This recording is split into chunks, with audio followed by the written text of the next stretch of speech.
Alright, what's up, people? Okay, it's a new day. We are working on we're reworking server logic. We fixed the waiting other player bug, but I thought there was a couple other things that I wanted to change in server. Namely, that there was some stuff that could be assigned just once and instead of twice. And it was before the send section. Okay, right here. Here we go. I found it. Cool. Well, no, it was in the send section, actually. Okay, so that's where we're going to start off. We have this note here. It says, it can be cut in half by assigning most of these objects to client ambiguous namespacing. Do this next. It can be cut in half by assigning most of these objects to client ambiguous namespacing. Do this next. Client ID is equal to 1. Okay, so this is for the send. And the current client ID is never going to change. That's static. It doesn't change. So we say change name of C1 cal entrant lock to C1. Okay, that's just a name change. I'm not worried about that.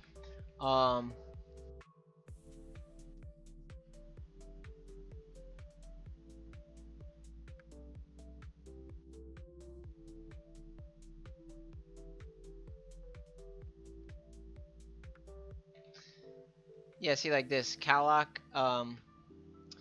Don't we already assign calloc?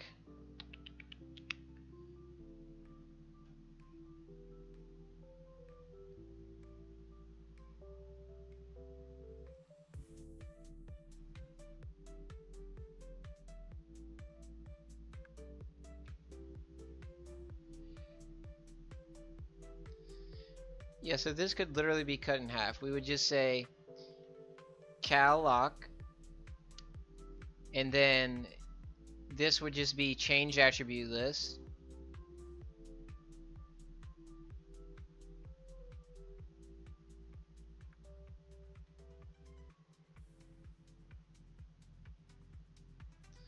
And then same thing here. This would be calloc. This is just a local variable. We assign calloc. We could just do that way earlier on, which I think we already do actually. Calloc, and then we create the associated change attribute list, which is equal to C1 change attribute list. And like this could be set once per client thread, I believe. Like, we're always gonna use the C1 change attribute list when we're client 1. We never would use C2. Yeah, we always send from C1 if we're client 1, and if and from C2. Therefore, there's no reason to rerun this again and again, and also there's no reason to have two sections here, one for client ID being 2, one for client ID equal 1. So we can just, all this will just disappear when we make this adjustment. So let's do that. But first, let's open up our terminals, and even preceding that, let's make sure we have restarted all of our extensions. See, we needed to restart Python extension. Honestly, I don't know why it doesn't automatically restart your extensions. Whatever. Not everything's automated. It's not like PV Herman fucking morning routine, right? Literally everything is automated.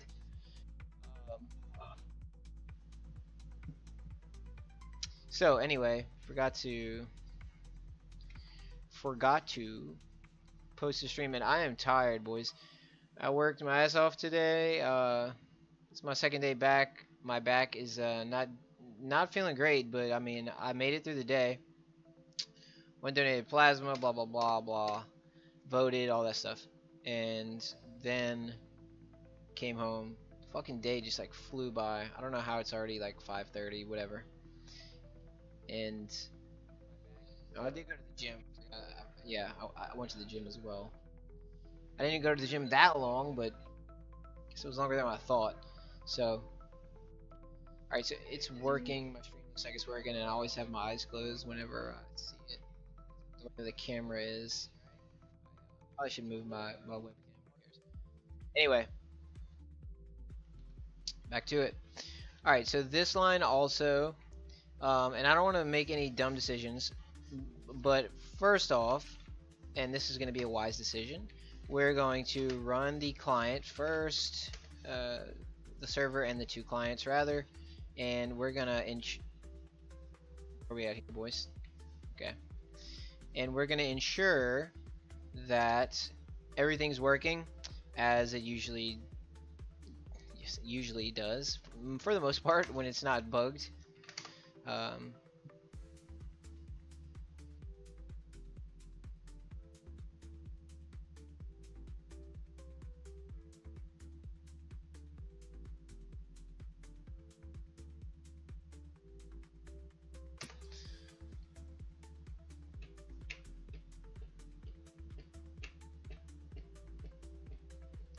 See that card skip across the screen?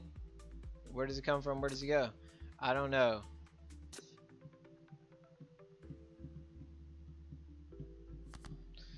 Okay, that part's working. Ooh, they both drew spades. It's a bad omen. I'm just kidding. Anyway, come on, man, with the delay. Let's go. Let's go. Let's go. Let's go. Let's go. I took some caffeine, a little late for caffeine, but I mean, it's better than being like dead tired, right?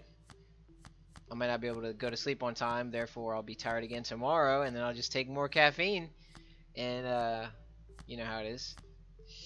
You know how it goes. And yeah, everything's working. I'm not even gonna like play through all this. This is far enough. Yeah, looks good to me. Okay, so let's go forward with this change. We're going to so here's what we'll do, and this is what I used to do, and I got out of that habit. This is a good habit right here. So whenever you're modifying like a big section like this, you copy the whole thing, right? And let me try this again. Okay, so you copy the entire section that you're replacing, and then you comment it out, okay, at the same time, basically. Then you put a little bit of space between it and like the section above it and the section below it. Now you paste in the new section, the copy rather. Okay, so you copied it, you commented it out, and now you paste it again. And this old version, you're going to be able to reference it now. You're going to be able to say, this was the old section, and we're going to put a comment here that says, is being replaced by above section, leaving until 100% sure. Replacement is valid. Good stuff. So now it's div'd. It's div'd out. I say div, I just mean it's segregated, separated, whatever. And now we have our copy, and what we can do is modify this copy, and we don't have to worry about undoing and to get back to the prior version. We just have it right there. So it's just a lot easier when you're refactoring code. So let's go ahead and get rid of, first off, actually not just go line by line, but do what should be done first. So we're gonna,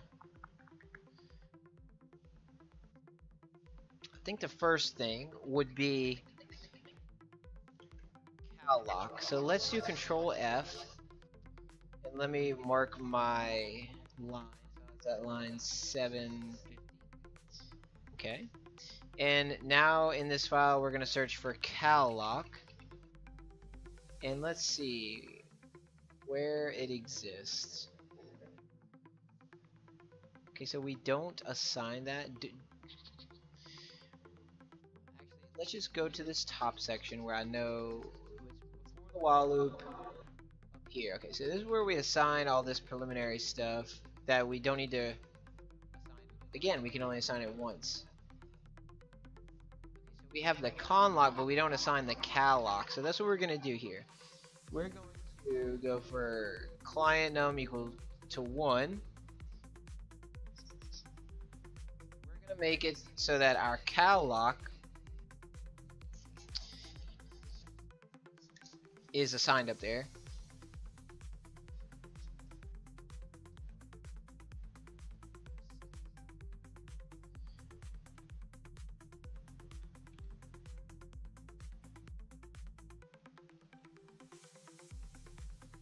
Right here. Under, I guess this would be a good spot for it, I guess. We'll say changed attribute list lock C1 cal lock, and we actually want to change the name of this. We'll change the name of that eventually, not right this second. And then we also want to assign the, I guess what we call the like, what should we call it? I was thinking we have associated change attribute list. Let me search for that. Associated change, and let's see. So we have 10 instances of this. So this is the section we're working on right here. Alright. That's the old section. Then we reference it later on in the section. Okay. And then again we reference it. So yeah, I think we can do that. We can go up to, and let's mark where we're at down here. What line is this? This is 368. We'll also put 368 so we know our 2 spots that we're working from. So we're gonna say associated change attribute list. And what was that? Associated what? Associated received change attribute list. So this is just going to be the associated change attribute list. Corresponding like client change attribute list. I guess associated is fine. We could just call it the changed attribute list. But that's a little bit ambiguous. That doesn't really denote the fact that like sometimes like we receive a change attribute list. So I think we do need to have a little bit of specificity as far as adding on a prefix there, like associated or corresponding or client. And I guess I actually like client change attribute list better. No, I don't, because the client has a change attribute list attribute. So that can be confusing. So we're just going to go with associated. And the associated is, of course, going to be the actual C1 change attribute. And this way, now, we can do the same thing for client. So we're going to go down here, pass con lock. We're going to paste this in, and we're just going to change this from C1 to C2. Change this from C1 to C2. So now the associated change attribute list and the change attribute list lock will refer to the proper thing, and it's going to get set beforehand to where we don't have to set it every single time we run the while loop, and it gets that code out of the way, because if you are a programmer, you know how daunting it can be to review certain sections of code with all the comments, and just it's really nice when you can reduce the amount of lines, you know, especially in like those complex sections and stuff. It really helps to be able to just understand it and keep track of everything when you can cut those lines down by a lot. So that's what we're going to do. So we're going get rid of this now. There's no first. To client 2. Since these are exactly the same, let's just verify. So we have client ID, cal lock acquire, check the length of the attribute list, release the lock, true. Then we assign cal lock, then with cal lock, associated change attribute list, client change attribute list, change attribute list copy, and then else we release the lock. So this is the exact same thing. It happens twice, but now it's only going to happen once. Isn't that cool? So, and let's change this to say replacing below section. Bam. And we'll just paste this right here. Oh, we actually don't need that. We just need a div, like one of these. I call them divs. It's not really a div. That's like a term from what's that? HTML. Anyway, now we can back this out. And since we have a caution comment with 6 pounds, we'll put 6 pounds there as well. And we don't need this 6 star. Alright, so now we have current client ID is equal to 1. We get rid of this completely. And that means we can jump out this indentation. And now we're going to just change this to be called the changed, because this is the C1 change attribute list reentrant lock, which now we call it the changed attribute, and I can't type at all, of course, attribute list lock. Then we check the length of the associated change attribute list, which we're changing from C1 to associated. Before it was C1, and that is what we assign the associated change attribute list. That is the actual cal, we call it cal, whatever.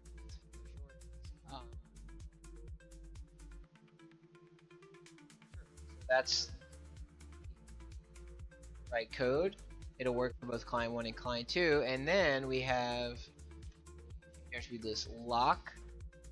We release it. This is going to remain the same. This comment can go.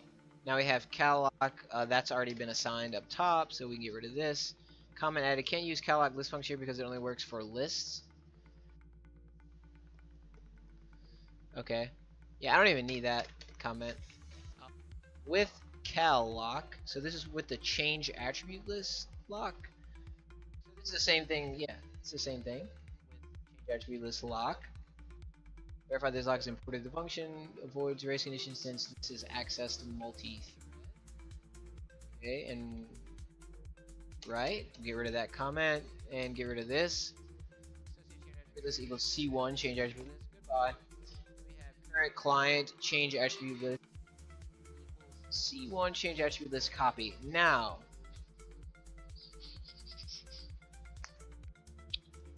okay, yeah, so this can just be changed to associated change attribute list.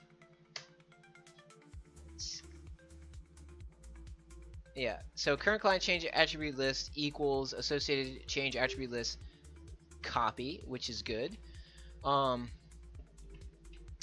And then we have the change attribute list copy equals current client.change attribute list copy. So we make a copy of the copy, and I'm pretty sure we actually do need to do that.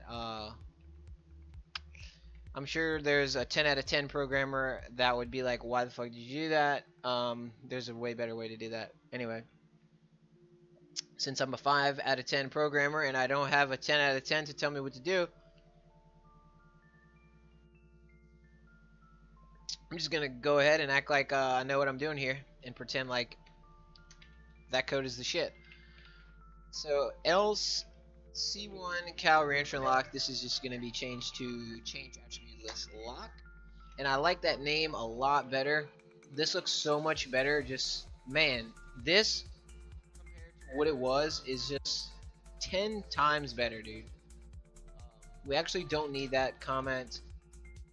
Change name of C1 cal reentry lock to C1 change lock.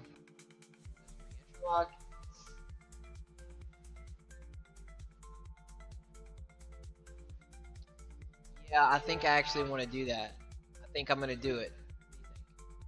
Uh, yeah, let's do it. Okay, so we have the one cal reentry lock, and let's do Control Shift F on it. We're gonna go here, and we're gonna change it to. Now let's copy this. C1 change. It's a lot longer, but it's explicit, and explicit is important when you're doing searches throughout the project to find instances of object that you're looking for or things that are directly related to that object. So you want to use the same namespace. So yeah, using the same namespace is very important, because how else are you gonna, if you change attribute list to cal, that namespace, you use attribute list in one location, and then you shorten it in another location. Whenever you are modifying change attribute list logic in the future, and you do a project search, guess what? Cal isn't going to show up on there. So unless you just get lucky and notice it, it might be in some obscure spot, and you're not going to come across it, and that might cause bugs. So, like, having a well articulated, explicit, direct, precise version namespace for objects or objects that are directly related to said object, it's good to do that. It's a good practice. So we're going to change this to C1 change attribute list re-entrant lock. Yeah, it's a mouthful. Blah blah blah. Who cares? Now we're going to change the C2 one as well. And now we're just going to go through here and do the same thing. Bam. And this one is gonna be C2. So we're gonna go over here to C2. Now we have custom append, C1 cal reentrant lock. Change to C2, and then same thing here. C2 cal reentrant lock is gonna be changed to C2.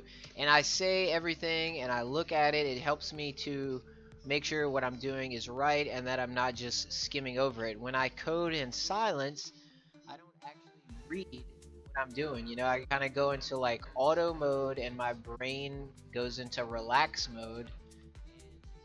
And that's when I'm not reading C2 cal reentrant lock, and I'm just kind of. But I want to make sure C2 cal reentrant lock is for the change attribute list reentrant lock. So let's undo.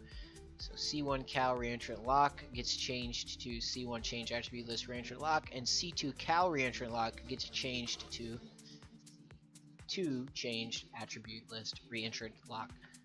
Beautiful. Alright, so going to deck, let's do the same thing. We do the same thing there. Got a little lisp going on here, a little lisp. Forgive me for that. And we did the same thing here.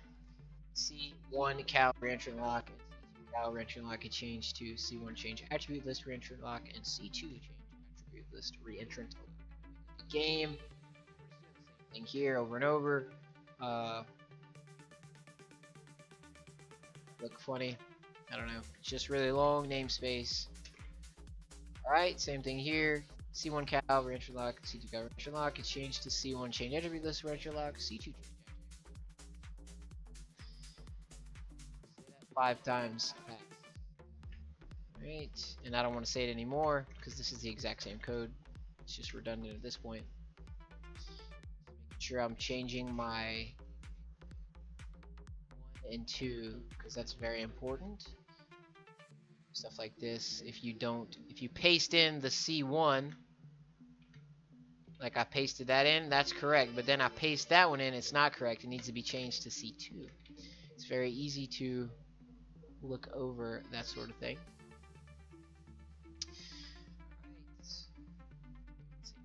Here, that's correct, and then C2. Go back over here server, doing it again. Bam. All right. Whoops. I hate when I fat finger. I hit the wrong button.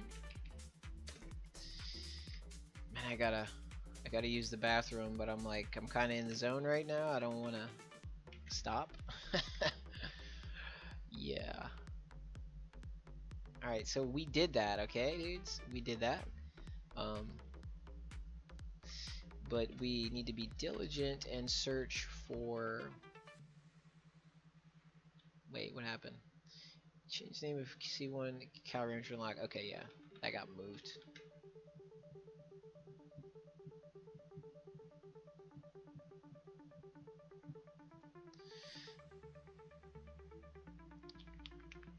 That's the old section, so we leave it. Yeah, we don't modify the old section, obviously. You want it for reference. Okay, yeah, I gotta use the bathroom. I'll be right back. I gotta go, man. Like, pants right now. Like, I gotta take.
Okay, I'm back. Alright. Let's keep going. Alright, so we... Look at how nice this is compared to this ugly mess. This is like 763, 63 to 94. That's like 31 lines. And now we have from 51 to 60, which is 9 lines. So that's like a major, massive reduction. Granted, some of those were comments, but still, still like a more than a 50% reduction, which is huge, and it's much more pretty. But we don't discount double check it because we actually didn't discount double check it. So let's any section that you modify, give it the discount double check just to make sure you didn't make it funny in the process. Factoring. Alright, so let's review. We type bool to signify if the yeah, we don't need to read that, we didn't change it. But this, we have change attribute list block acquire. So if you're C1, this will be the associated change attribute list, which if you're C1 would be the C1 change attribute list. 0 checks first 1, and we got a double discount double check as we go. And so this didn't get changed, and prelim section ran equals false, change to true if of current. Yeah, that looks good to me. Okay, and then we release said lock since we're not handling that list anymore. And prelim section ran gets changed to true, and it's spelled correctly. We just verify that. Then we use the change attribute list lock again to assign current client change attribute list equal to associated change attribute list copy. Okay, So we're making a copy of the we have the changed attribute list copy, which is a copy of the current client list.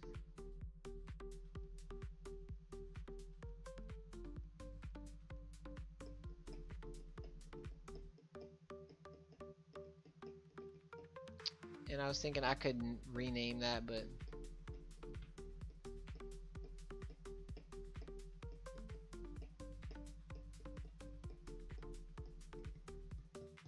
to be called like second copy.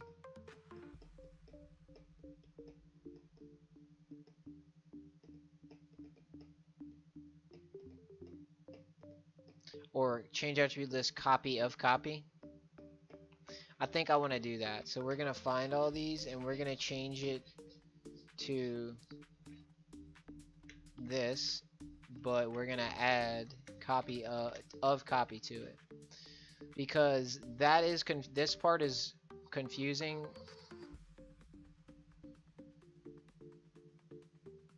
It is because of that.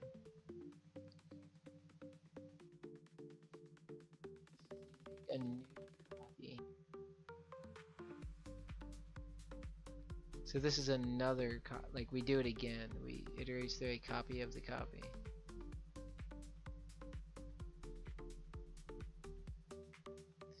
Okay, so using the same namespace here.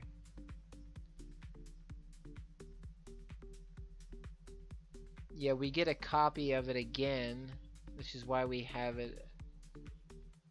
Well, we assign it initially right here. Okay. On 757, then we get to 800, and this is that object. We're iterating through it now. This is the copy of copy. And we run dirt check on it to remove any entry shouldn't be there. Yeah. So after that, so we filter it out, and then immediately after this, we check the length of the change attribute list.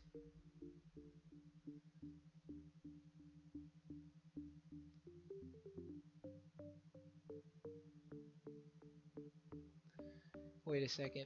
Is this a bug? Hold up. Okay, now yeah, we remove it from the change attribute list. And then we also remove it from the actual. So we remove it from both of them. And then we check the length of current client change attribute list. And it's kind of confusing. You're just dealing with an original and a copy. And then after we have removed all this stuff from it, potentially, we do the same thing again. We assign change attribute list copy equal to the current state of the current client change attribute list copy, and then we iterate through the copy.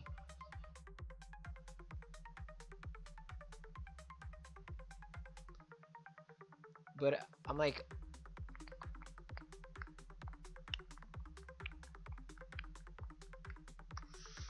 couldn't we just not, couldn't, like,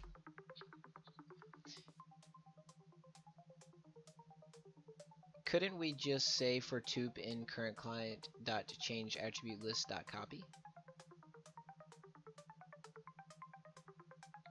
Is there a reason that we would create? I mean, I would understand if we use this more than once, but we don't.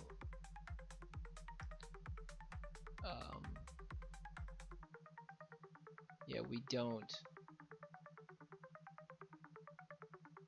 And we have to use a copy to remove from the original. Otherwise, as we were removing from it via iteration, it would mess up the process. Now, you know, I'm not actually sure that that's true with remove. I know pop, it's like that. But does remove also do that?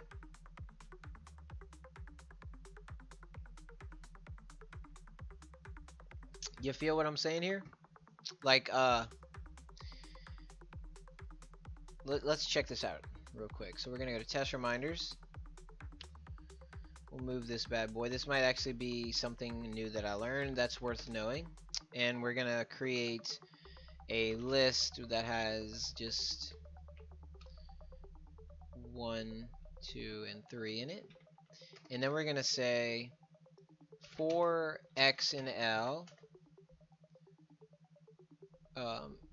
L dot remove x.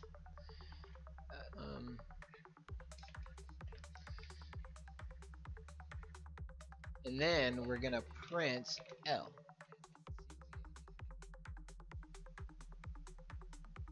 Uninspected. Oh. Ah, so it does. Yeah, it doesn't work. It's just like pop. It's the same thing. So pop and remove both. Or we can say pop 0. Yes. Well, this one actually ends up with. Well, if we were to.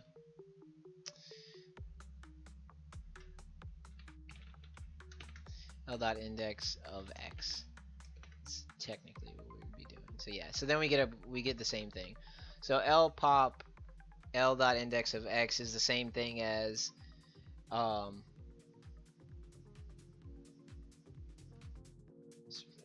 duplicate it, and then we're gonna say remove, and then this is gonna be just x.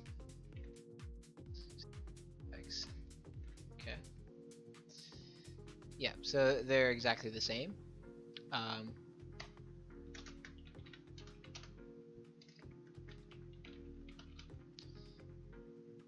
Remove, and this is below section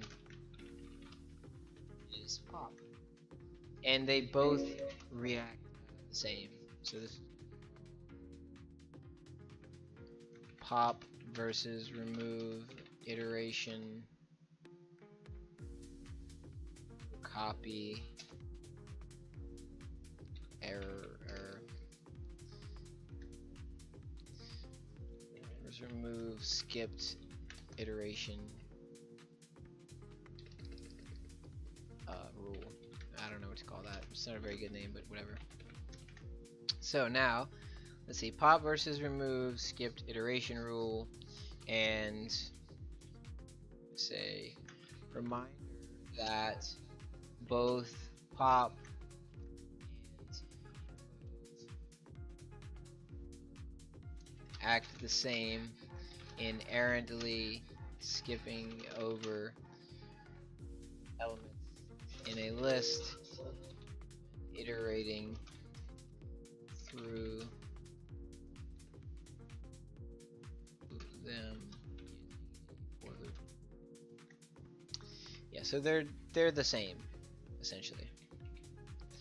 All that just to say, yeah, they are the same. So that was good for me to know. I actually didn't know that. I thought maybe remove might work, but it's not really the it's not the way the remove or pop method works. It's the way that iteration works. It's just that simple. It doesn't really have to do with the pop or remove. It just has to do with for loops and the fact that we're removing from them each iteration. So that's why you have to have a copy. So now we know we do have to have a copy here. But what I was trying to suggest was, since we only use this right here and we don't use it anywhere else because there's no more occurrences of it, so obviously we don't use it again. More occurrences up. occurrences, then we can just get rid of this line altogether. We say current client change attribute list copy, go right here, and just iterate through the copy. So we're not going to use it again. Don't need it. Bam. Or actually just this line. So now instead of having change attribute list copy assignment and then iterating through the copy, we just assignment and direct all change attribute lists, the copy attached to it. So it just creates a copy on the spot right here, which is absolutely fine because that's the only place we're using it. So that was a little bit of an improvement. Go over here. And so we might be able to do the same thing here. So we say, we're going to leave that section, but we check the length of the associated change attribute list. We release the lock, prelim section ran true. We grab the lock, we create a copy, which really should be called associated change attribute list copy. Then we create a copy of the copy.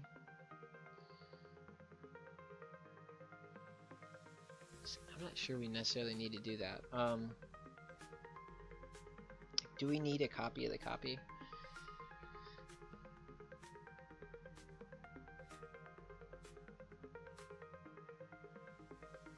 Anyway, let's not worry about that. Associated change attribute list copy, and then we create another copy. And why exactly do we need that second copy? It's because we're removing from the copy, which is the change, this one.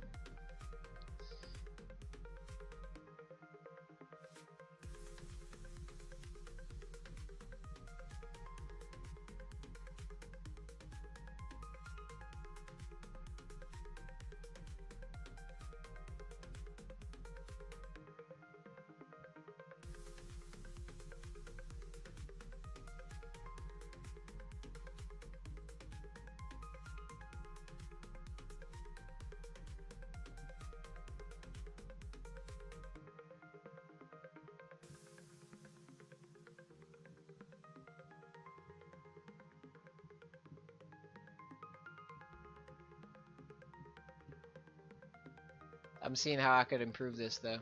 We could just iterate through the actual, the associated, or we could iterate through the current client change attribute list, which is the first copy, and we would just remove from the associated change attribute list. And then once we're done with that iteration, we would just make the current client change attribute list. We would not remove it from it here since we'd be iterating through it. That would mess up the change attribute list here. But we would remove this line and make it happen after the iteration. Well, we would just remove this line altogether. And then we would remove from the actual, which is called the associated. And after iteration through the current client change attribute list, which is in fact a copy of like this. It's the exact same thing, so there's no error in doing that. We would then just reassign current client change attribute list equal to the associated again. So we would just basically reassign it.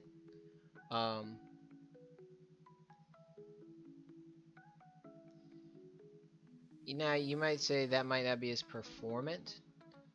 I don't really know, honestly, compared to creating a second copy, like creating another list, isn't that basically the same thing? So like technically that would be like more performant, and it would be just as valid because we don't actually use the change attribute list. We don't use this again until right here. So we make the iteration through the for loop. When we're done with the for loop, we would then reassign current client change attribute list equal to the associated, and then we check to see if the list still has a length greater than 0, and then eventually we would iterate through that copy, and we would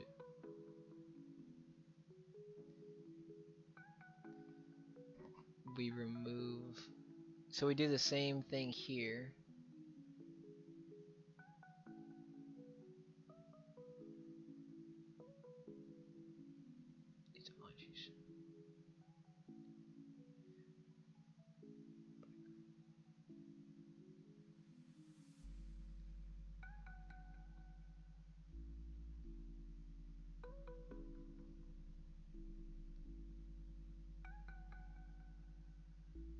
Remove all entries that were just entered the network to avoid sending them again. Okay, but we still need to send them to the other client, which is why we use the copy here and remove them. Okay.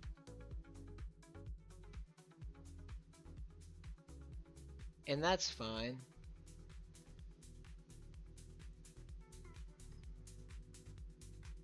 Yeah, so this logic is actually like good. We actually need that. Because we want to have the original.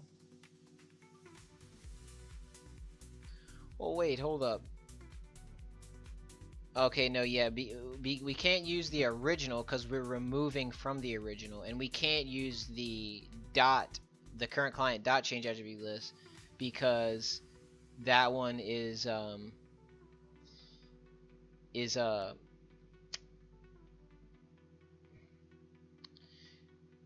we're removing as we iterate through it, so we couldn't reference it. So yeah, we do actually have to make a copy of the copy here.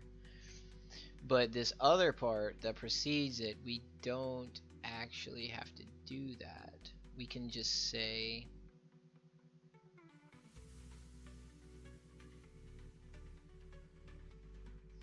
we have the wire change attribute list copy equals dot change attribute list, and then we can do dot copy. Okay.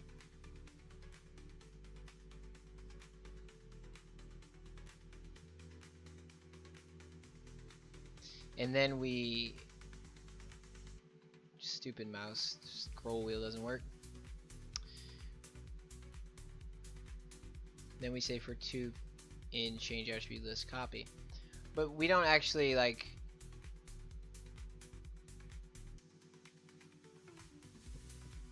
we don't need to create this variable.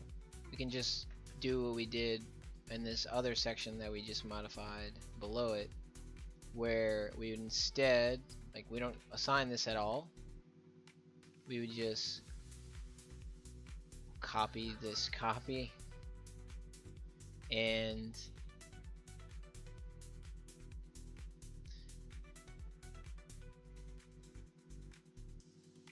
so just boom, get rid of this.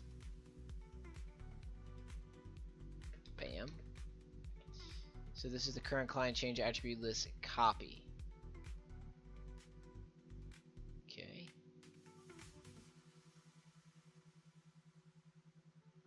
So let's go down here. And that like is taking a snapshot of it in time. So right now, instead of this variable doesn't exist anymore, and since we don't need it again, we just throw it away. We can just change attribute list copy current client change attribute list copy. Now just have current client.change attribute list copy one time.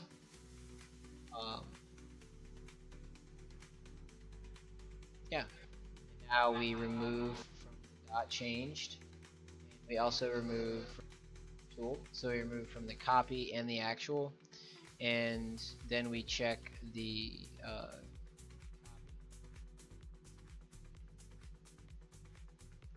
to see if the length of it is still greater than 0.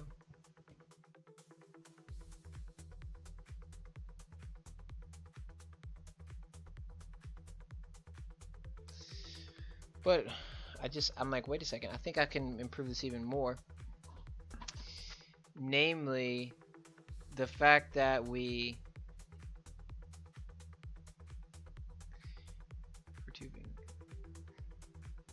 so we create a copy at this point in time. Create a copy of the copy at that point in time. But up here, I'm like, do we actually need to have this original copy? Like,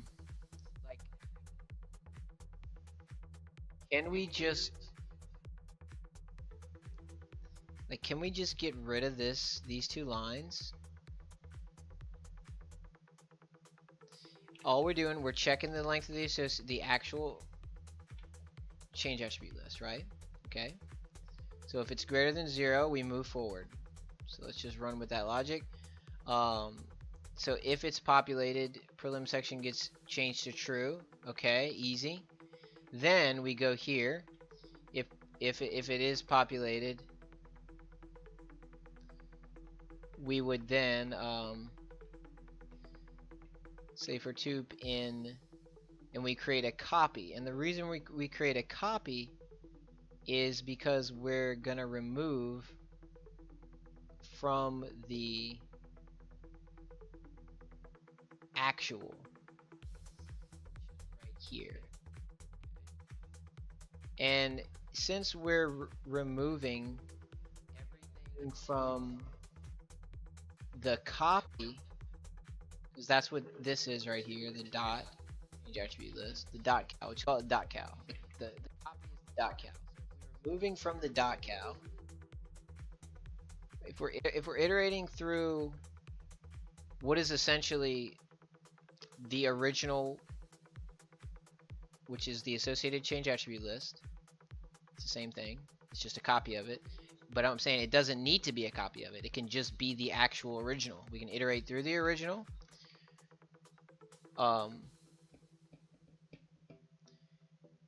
And then, well, we can't actually iterate through the original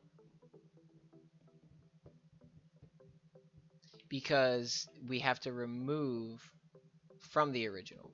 Because we only remove from the copy and the original just because we created the copy. But why do we create the copy at that point in time if, like, we don't need the copy? You see what I'm saying? We just don't need it. We could just iterate through the associated change attribute list dot copy and to remove from the actual, which is the associated change attribute list. And then right here we would just say if the length of the associated change attribute list is greater than 0, so if the length of the actual is greater than 0, after removing certain and elements from it, we would then eventually go right here, and this would be the same thing. We would just say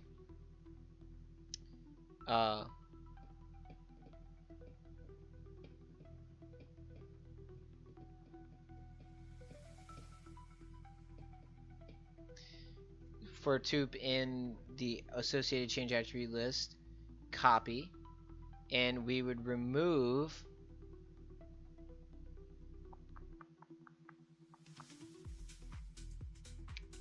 okay, no, at this point we would need the copy, because then we could iterate through the original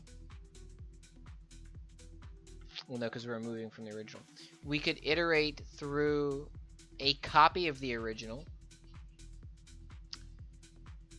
But before that, we would create the copy and we would assign it to this, the dot, change it .cal.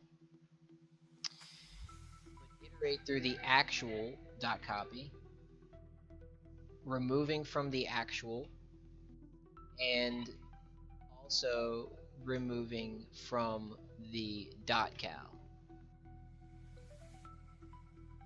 But it conditionally only if it's equal to game. And then we check the length of the .cal, which is the copy, after modification, and yeah, there we go, boom. And then we throw that away, or well, that should need, it gets recreated every time, so like we don't need we don't have to like clear it or whatever at a certain point in time, because it just gets thrown away and recreated. Yeah, so I think this is a smarter option overall. It's kind of hard to like keep track of all these different trains of thought here, but I got it here. So let's go ahead and fix this. It's gonna be a lot cleaner. So if the length of the actual list is greater than 0, we are not going to create a copy at all. No copy because we don't need it. Okay.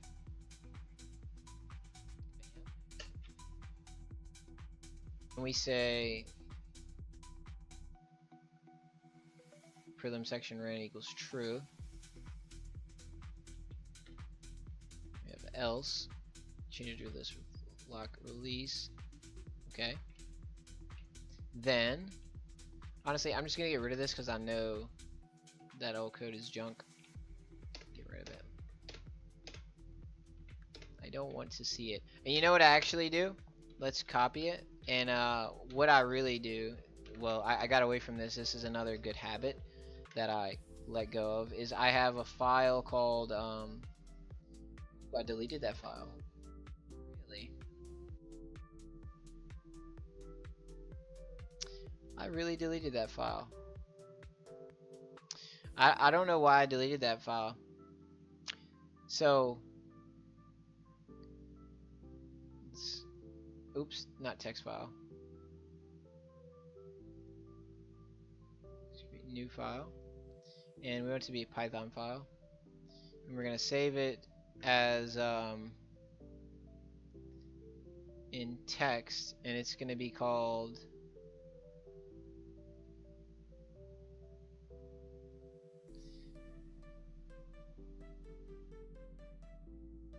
well, should we have been testing? We're testing now. We'll just have it in text, and it's going to be called old features storage. Yeah, this originally was a file, and I guess I deleted it. So now, see how it messes up the indentation? Only God knows why it does that. I have no idea. It does it every time. So now this section, we'll put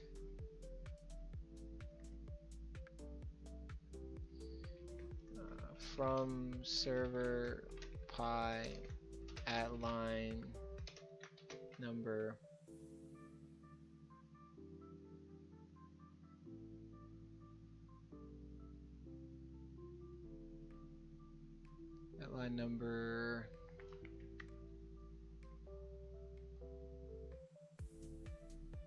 so this was like 750 to whatever, 750 to, wait, it doesn't have the line number, what it was. We'll just say this is 32 lines, so this would have been 782, something like that. That's close enough. So now we can reference this, and usually what I would do is I'd have a div. Let me find one. Like like so, and copy this, and then we would just div it out. Well, actually, I want one of the long divs. It's like a whole line. I'll do that after. Actually, we're just gonna use the mini div for now. And now we have another section. Just put next old feature right there.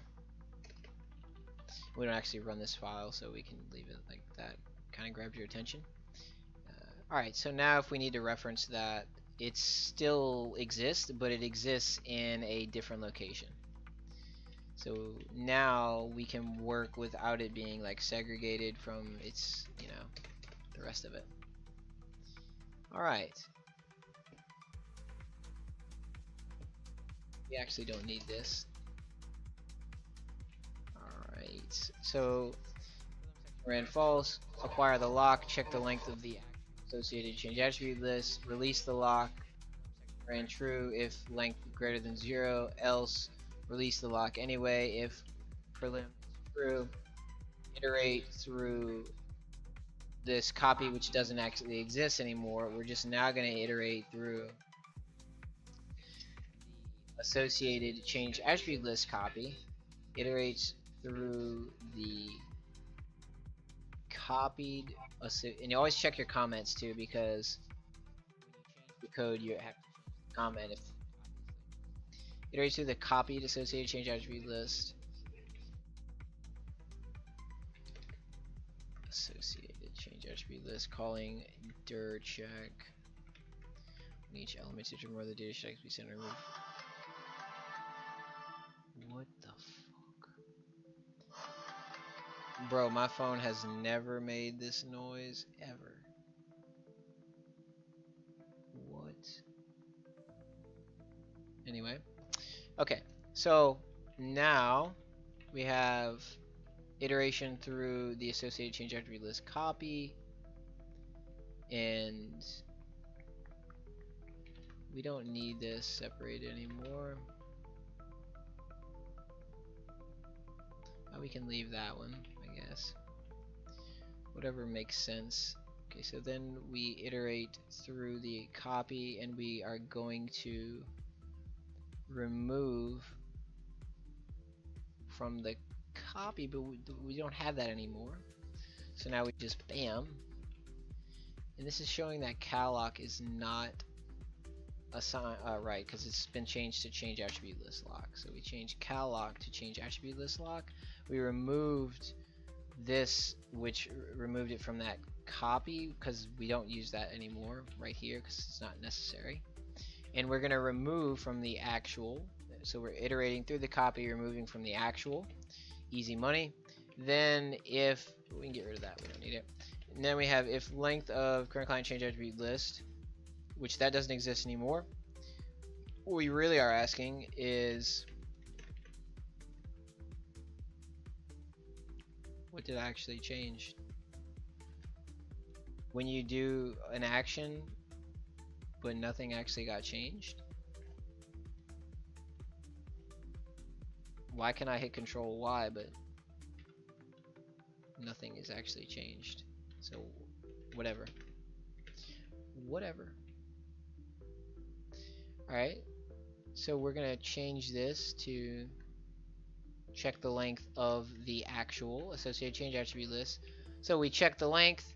If it's greater than 0, we iterate through its copy. We then delete from the actual.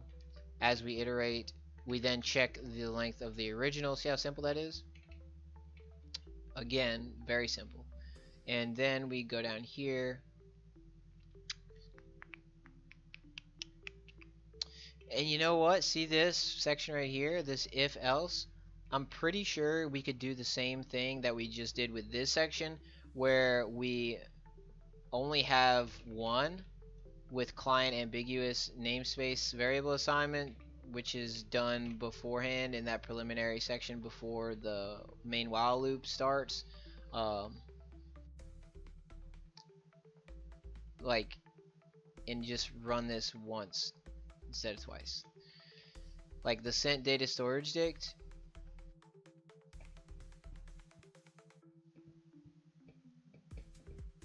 We could call this the corresponding sent data storage dict.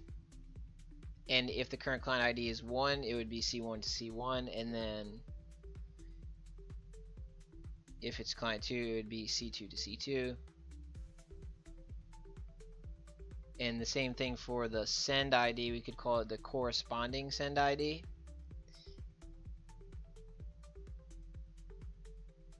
And then we could just reference that variable. And then we would also,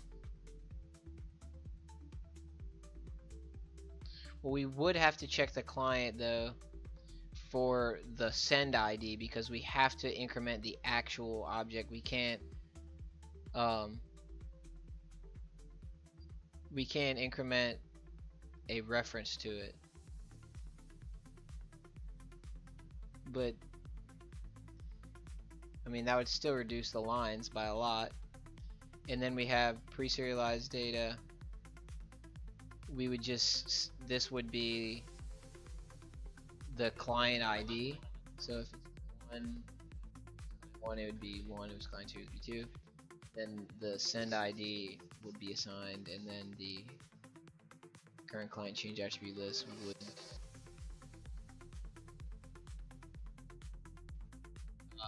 this would actually reference the change attribute list. Yeah, so that would totally work. Put a note here.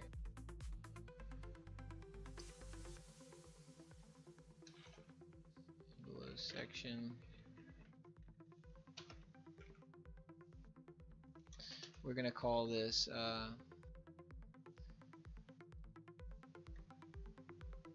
can cut this section in half, assigning these client and prior main while initiate.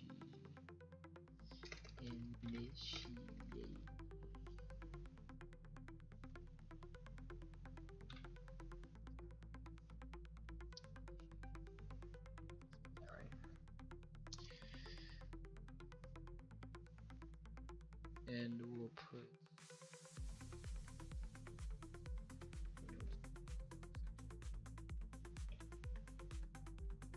so we'll do that next time. I'm actually gonna call it quits here in a second. I'm just gonna finish this.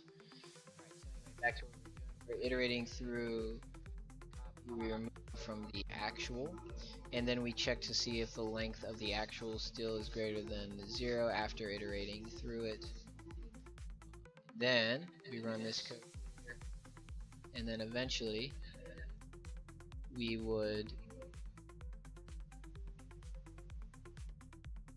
can just say the associated change attribute list copy.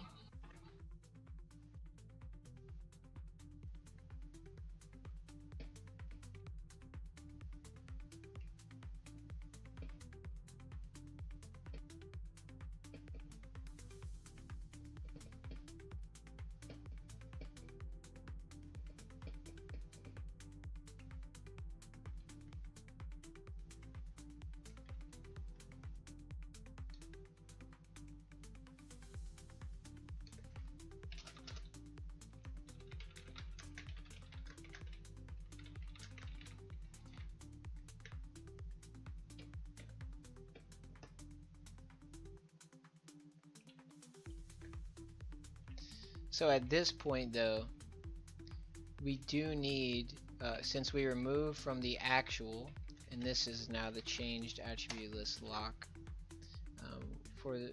with the change attribute list lock, we remove all entries from the actual list, not copy. Okay, so we have to use a copy of it at the very least. And then this needs to be renamed to change attribute list lock or cat lock. Okay, and then we have to create this. Okay, so at this point in time, we want to create this copy. We'll say current client change attribute list equals the associated change attribute list copy, because that's what it is. It's a copy of the associated change attribute list at that point in time. We then iterate through a copy of the associated change attribute list.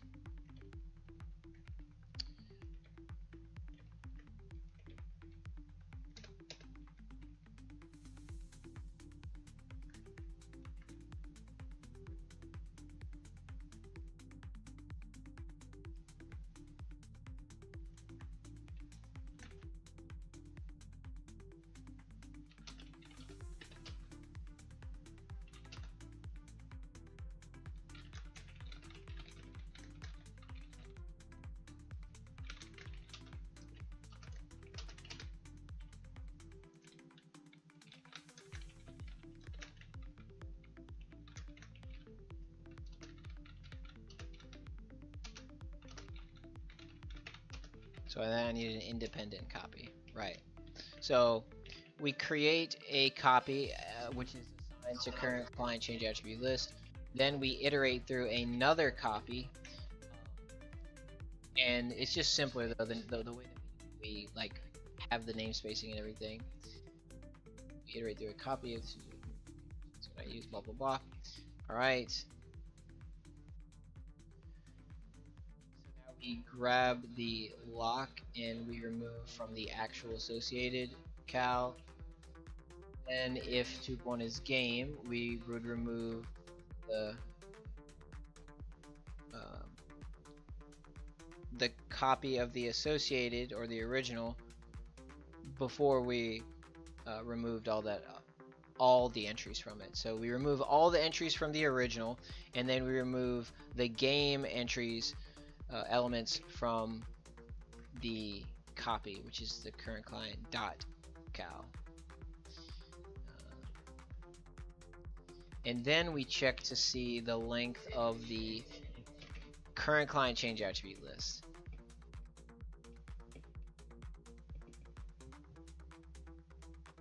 Oops, and this is not right. This needs to be changed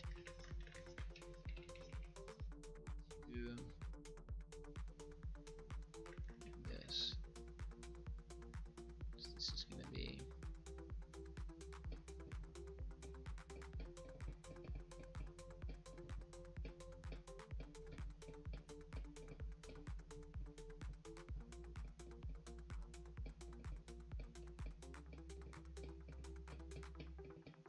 oh, wait a second, hold up.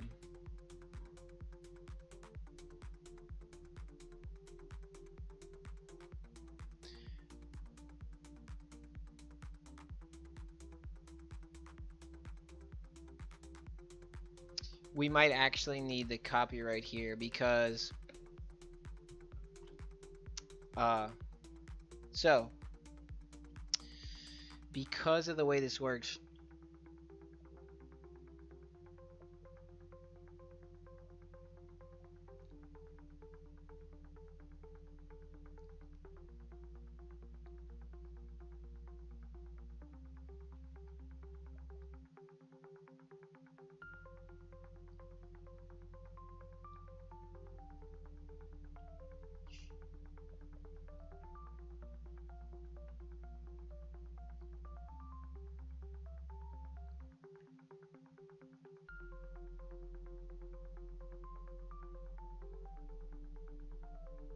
I'm an idiot.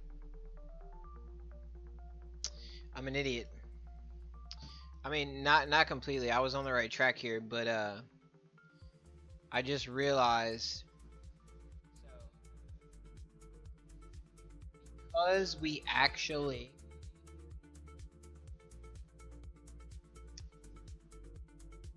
are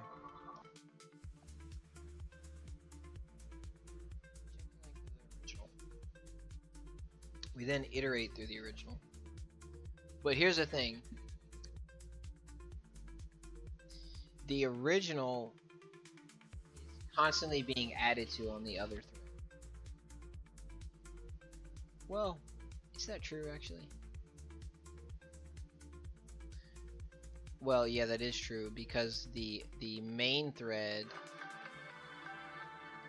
is what handles that. The main thread makes it such that, because this is a client thread, we have two client threads and the main thread, and whenever data gets changed on the main thread, that causes an append to associated change attribute.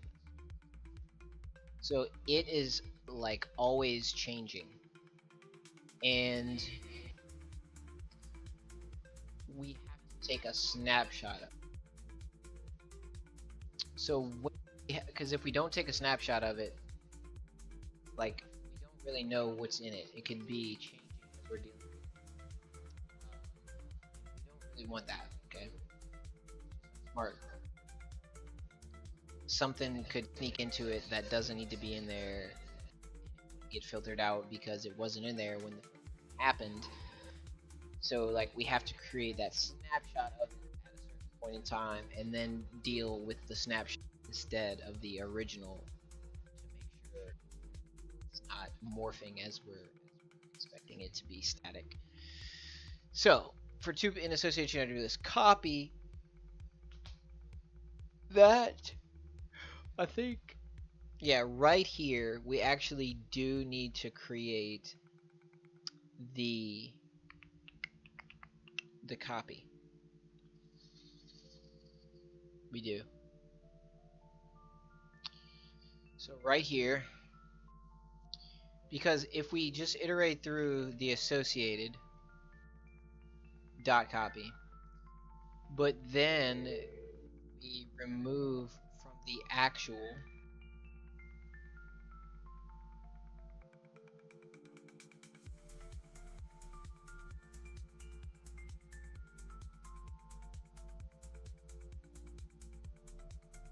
well, actually we don't need the copy at this point, do we? Because we iterate through a copy of the actual.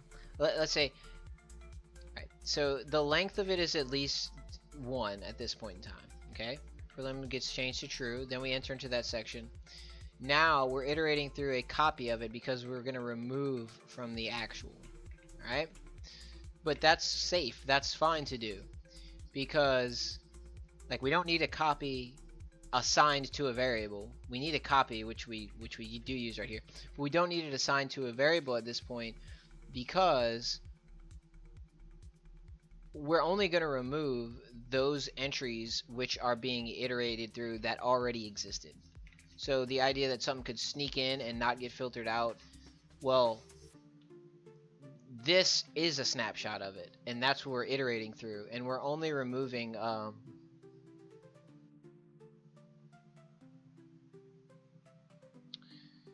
well, still though, that means something could have snuck in that needed to get filtered out. Said. So I take it back. We actually do need the copy. I'm sorry. Yeah, I actually do need to make the copy. So we're gonna call this, though, we're gonna use a smarter name. We're gonna call this the associated change attribute list copy. And then we're gonna just make it equal to the associated change attribute list dot copy. Alright? And then we're going to iterate through the copy because we already ran the method. We don't need to run it again. We're then going to if do not send added rule. So we take a snapshot of it. Then we iterate through the snapshot. And we're removing all those that need to be removed that exist in the snapshot from the actual.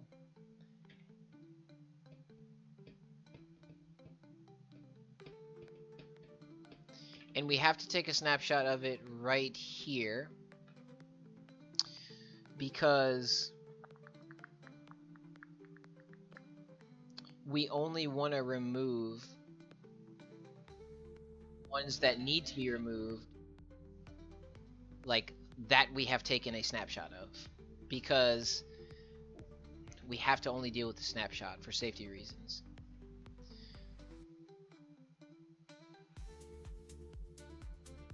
Yeah, so this is good. We take a snapshot, we iterate through the snapshot, we then remove from the original, which is what we want to do, and that's safe, as long as at this point we now have to deal with the snapshot.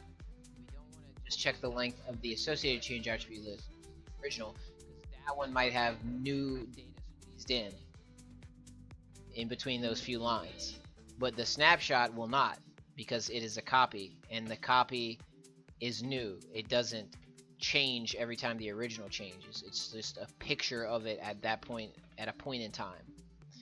So now we're dealing with the snapshot. If so on and so forth, blah blah blah. So if the length of the snapshot is greater than 0, and this we need to change.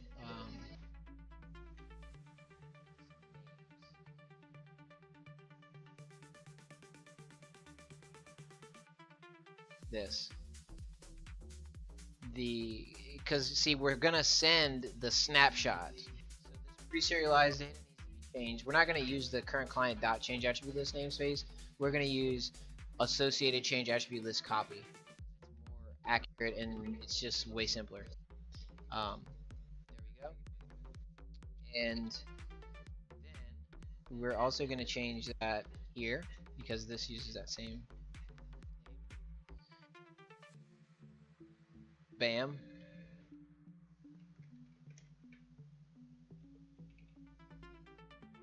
Right.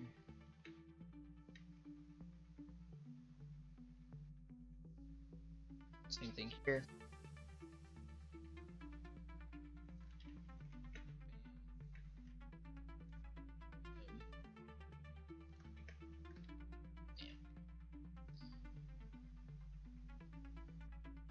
Right.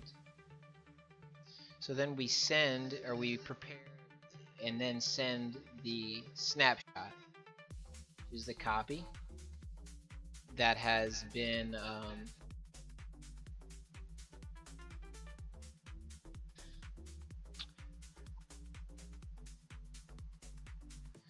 well, hold up. This is not right.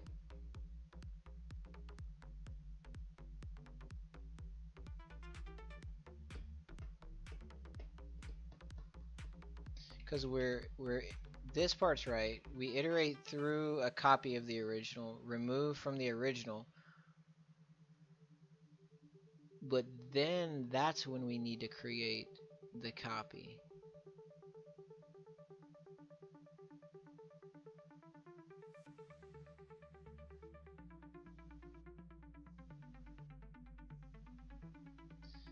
I see what we have to do.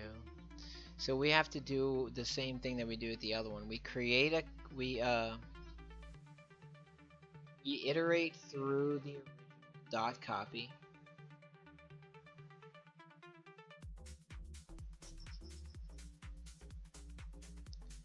But we take a snapshot of it first. So we do have two copies. We have the original, the assigned to variable copy, and then we're gonna have the just copy method, which is the third copy. We're gonna iterate. We're gonna create.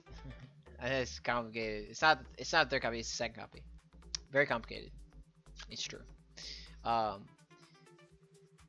So this is correct. We take a snapshot of the original. Bam.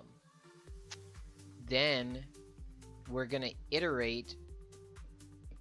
Oh yeah, we want to iterate through a copy of that one.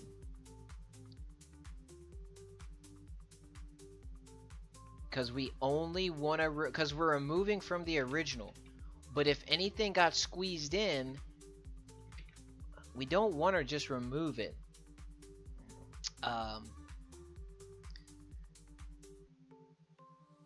We have to take the snapshot first. Then we iterate through a copy of the snapshot, because That's the only ones we want to handle. We can't handle the actual first copy because we're going to remove those elements from the first copy as well. Because if we don't want to send that data, well, it needs to get removed from the copy and the original. Because if we don't want to send it, we don't want it to be in the copy, because the copy is the one that gets sent. So this has to be associate change attribute list copy dot copy. Isn't it confusing? Yes, it is. So the associated change attribute list,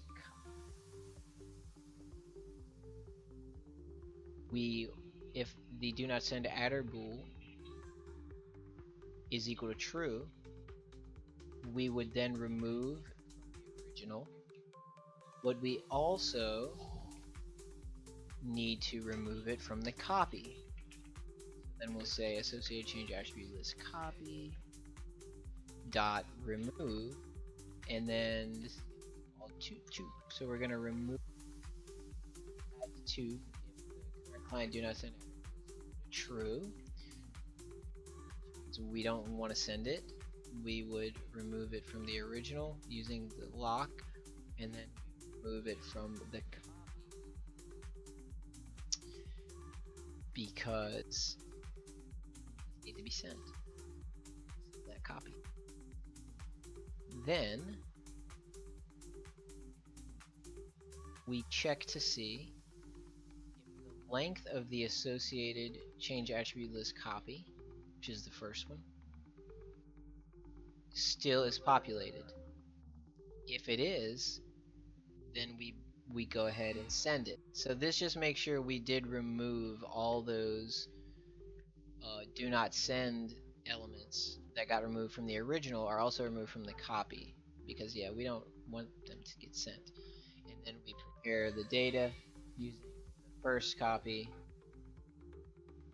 which is correct. Same thing here. Then we go down here, finally get this figured out, huh? It took a while. And actually, this current client change attribute,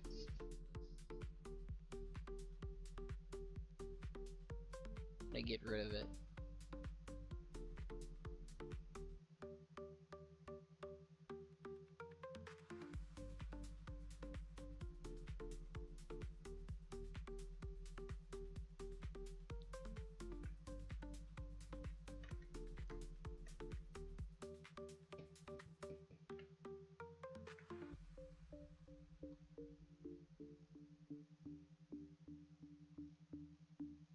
Stupid scroll wheel.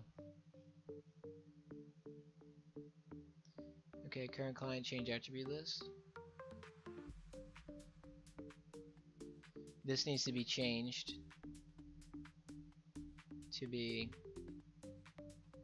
so yeah, we prepare the data using the copy, and then we send it, and then we go right here and we change this to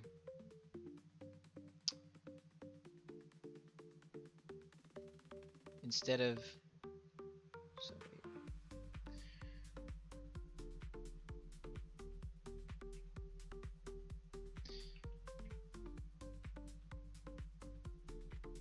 so we created a copy of the original. We filter data out of the copy and the original.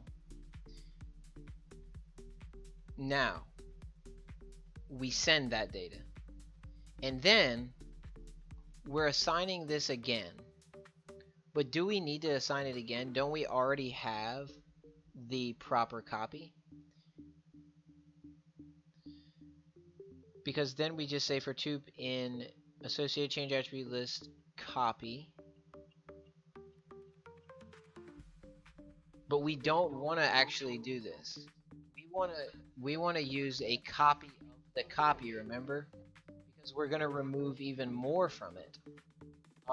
But we only want to remove data from the snapshot. We don't want to iterate through the actual, because that one always changes. So from the beginning of this process to the end of it, we have to deal with the snapshot. We can remove from the original, but only referencing from the snapshot. If we reference the original, then we would could remove data that doesn't exist in the snapshot that snuck in that we have no knowledge of.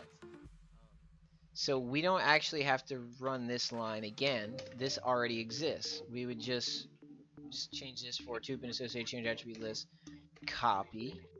Isn't that what it's called? Yeah. So now we're going to iterate through the copy. We need a copy of that, remember, because we need another picture of it. Removes from both the and the attribute. Okay. Then we're removing from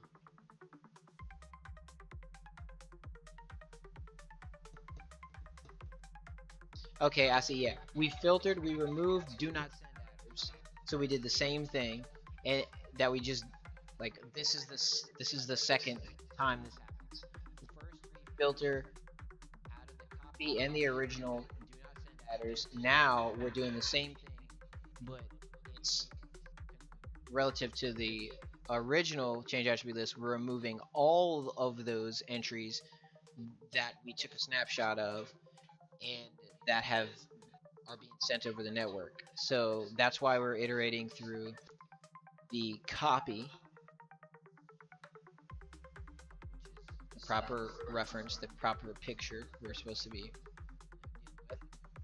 and that's going to remove all the ones that got sent over the network from the original.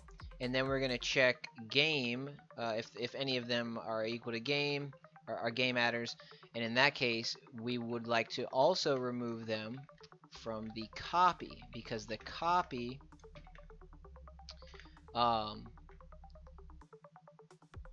is going to get sent to the other client, because we send it to the associated client first, and now after we filter out all the game adders, we're going to send them to the other client, because we don't send the game adders to the other client. So we have if length of associated change attribute list copy is greater than 0. So after we filter through a copy of the copy, we remove from the original and the copy, and then we check the length of the copy. If the length of the copy is still greater than 0, trace to a copy of the associated change attribute list copy. Removes all them. Yeah, I know. It's removes both changes with copy and changes. So all these comments are correct so far. Remove all entries.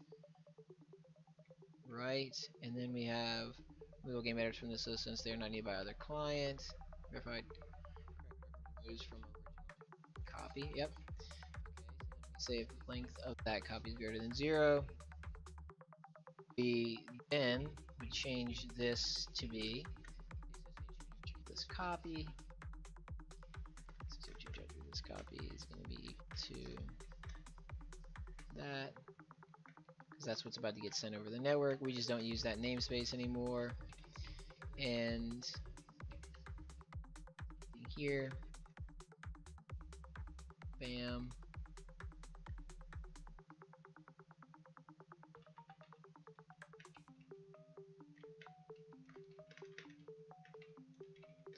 Man, I'm on fire this session, buddy. Well, I mean, not perfect, but overall, there we go. We did it. That took a while, but we did that shit, dude. Alright, so this right here, where we at? This bullet section can be also cut in half. So we're gonna this is a big, like, improvement overall as far as just readability and number of lines. We're gonna put the same thing right here for when we reference 1 or 2.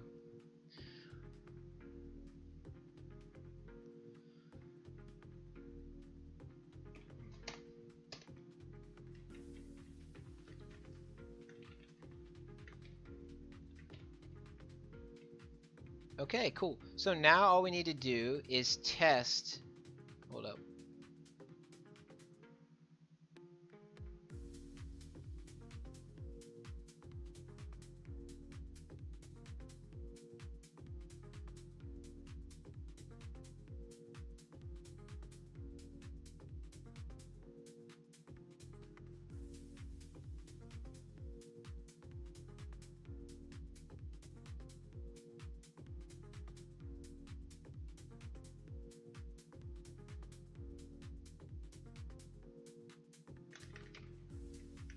I don't like that naming. We're not going to use that namespace.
I'm losing it here. What is? So this is a transfer section. Well, why does it say resending current client to change attribute list?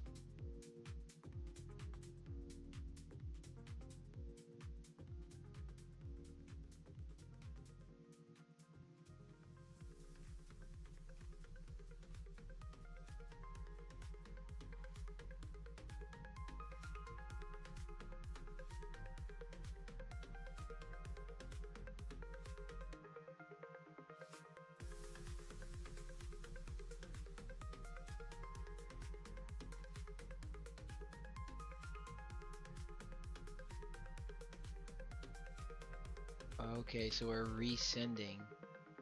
So this is actually just, this is just an incorrect, like that's not right. It's just we're resending change attribute list, yeah. That has nothing to do with that actual object, the current client dot change attribute list. It's not connected at all.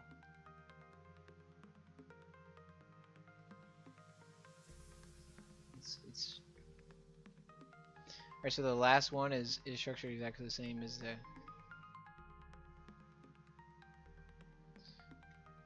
final element to each tuple.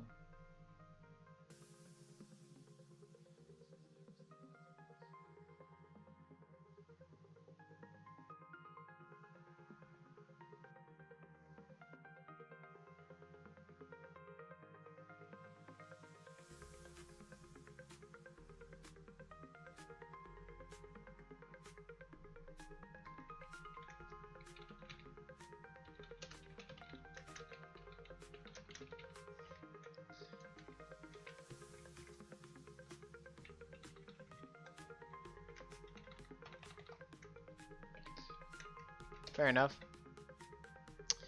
Alright, so let's test this and make sure we didn't break it. Please tell me it's not broken, dude. I'm gonna be so disappointed if I broke this shit. Because I thought I was on point here. And that was a pretty good refactor.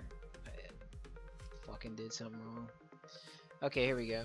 389 in threaded client. C2 cal reentrant. Oh, okay, here we go. This is supposed to be C2.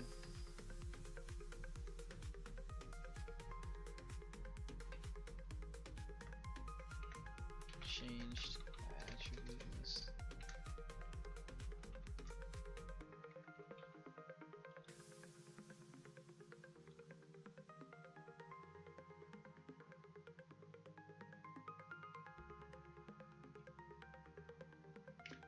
Alright, that should fix that. That was a simple, silly mistake.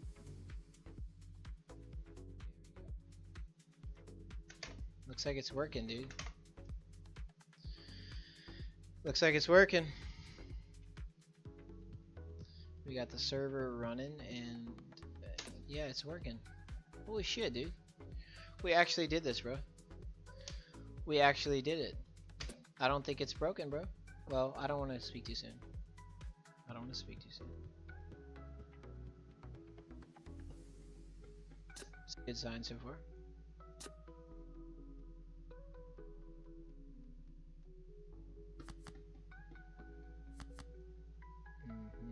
Okay.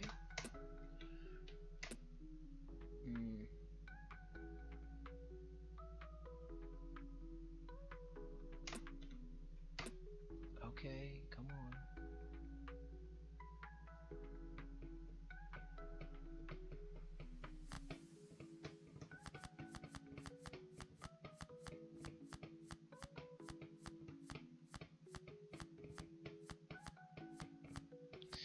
Raise your hand if you have no faith in the electoral system in the United States.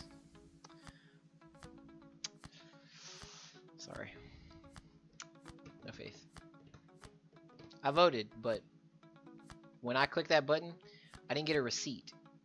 I have no way of knowing the things that I clicked is actually like who, you know. I don't know what happens in the background of that machine. Just imagine, like, why would you not get a receipt?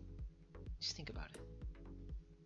Why would you not get a printout that lets you know, like, this is what you voted for, and like, technically you know, they could rig that to you. They could just, like, they could print out what you clicked, but register you to have actually voted for such and such. Now, I'm guessing, I don't know, I'm not like, I'm an idiot. I don't like, I'm a fucking, just like a rat, a little, just creature. I have no knowledge of how the, like, electoral system works really on a deep level.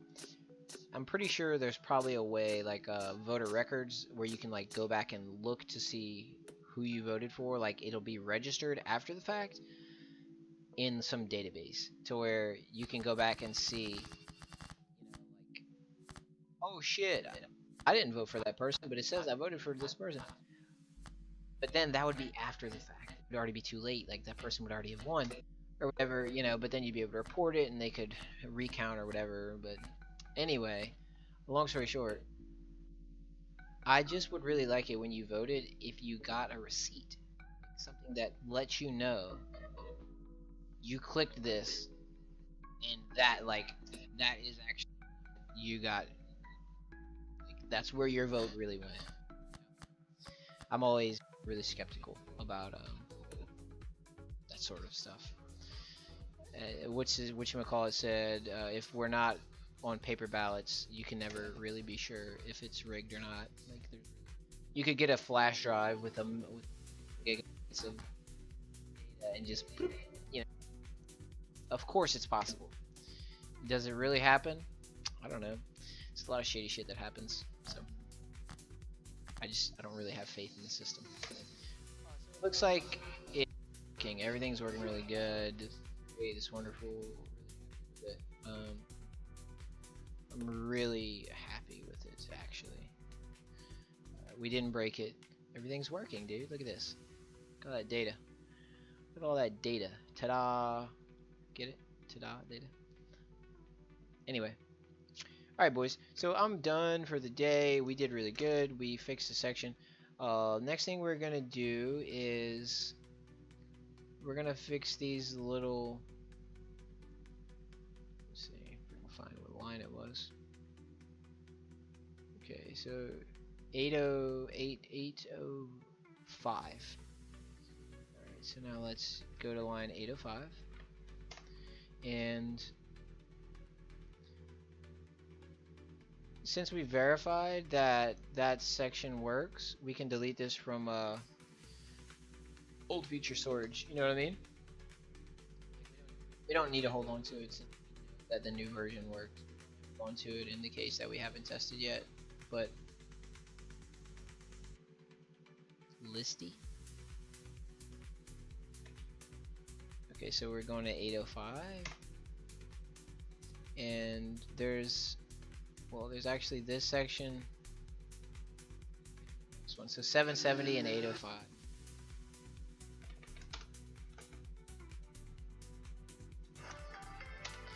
So 770 and 805.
I'm getting a little sleepy here. Crashing. So now we're gonna stage and commit our changes.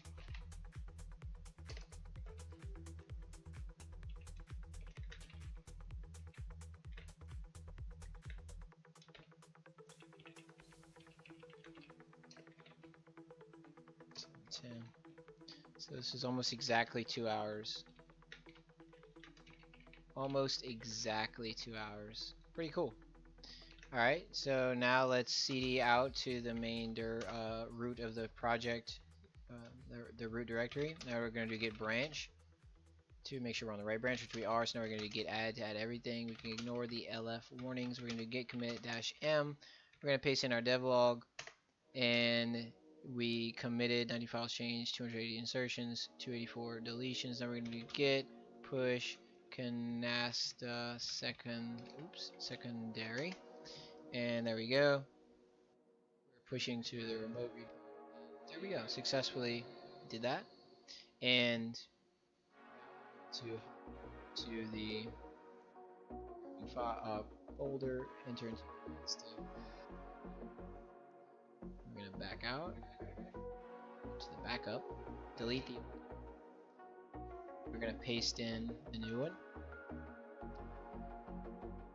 and wait for that to finish. Enter into it, text, log, go to the end with Control N, make sure it's up to date, and it is. So now we can go back, name the folder such that it reflects today's date, which is the last time it was locally backed up, and that is it, dude. So session, really excited about progress. We're basically with this project at this point. This project is basically finished. I can't believe I'm actually saying those words, but honestly, like, it's really good right now. Really good spot. We just have to finish the last few is the race condition stuff, which honestly, like, most of this has really been done. It's sort of like a twice over, and we're basically finished with it anyway. We just have these last couple files to review, and then go over them one more time. But that's really like a third over. Like, really don't even. And then we just have to take care of these pressing issues, which I think like some of them are not really, you know, not bugs or anything. Like, this is just like really simple stuff, honestly. Yeah, so we have 1, 2, 3, 4, 5, 6, 7, 8, 9, 10, 11, 12, 13, 14, 16, 17 tasks. And then most of the bugs have been fixed, but not all of them. So we have 17 tasks. Some of these are probably only like 15-minute tasks. And then we have the non-pressing issues, which these are things that like I might not even actually do. Like things that might be clever or smart or better, you know, or just like questions I had. And like honestly, lots of this is probably done already. Or actually, well, see, like some of this is already done basically. It's just kind of like most of this is just notes. But there's a shit ton of these. These are just for like things that I wanted to learn. And yeah, so it's just like it seems like a lot, but it's really not. This is really big. God, this. Okay. It's kind of a lot. I'm pretty sure though, half of this shit is already done. Like literally half of this can just disappear. It's already done. I know for a fact. And some of this is just extra lines anyway. God damn. Yeah, more than half of this. I'm gonna go ahead and say 75% of this is just not even like relevant at all. Point blank period. The end. So 75 to 80% of this is just literally I'm gonna read it and then be like, oh yeah, that's already taken care of. So let's just say this is like what the non-pressing. We said 17 pressing, and then pressing we go from 50 to well, we can't go off the lines because it's got all kinds of comments. Let's just say it's probably, I don't know, this is probably like 30. Let's say about 30 of them, maybe 40, but 80% of them having already like been taken care of. I'll say honestly there's probably like 10 or 15 tasks, so we'll just say 17 and 17. So we got 34 tasks. I would say probably 15 minutes to an hour, probably on average like 30 minutes. But you're looking at 17 hours or so of actual coding, and like this is gonna be basically done, so ready to be done. So I've been working on this. Granted, it's morphed. It's not the same project. It's actually the third project that started from the. Anyway, yep. Have a good night. See y'all.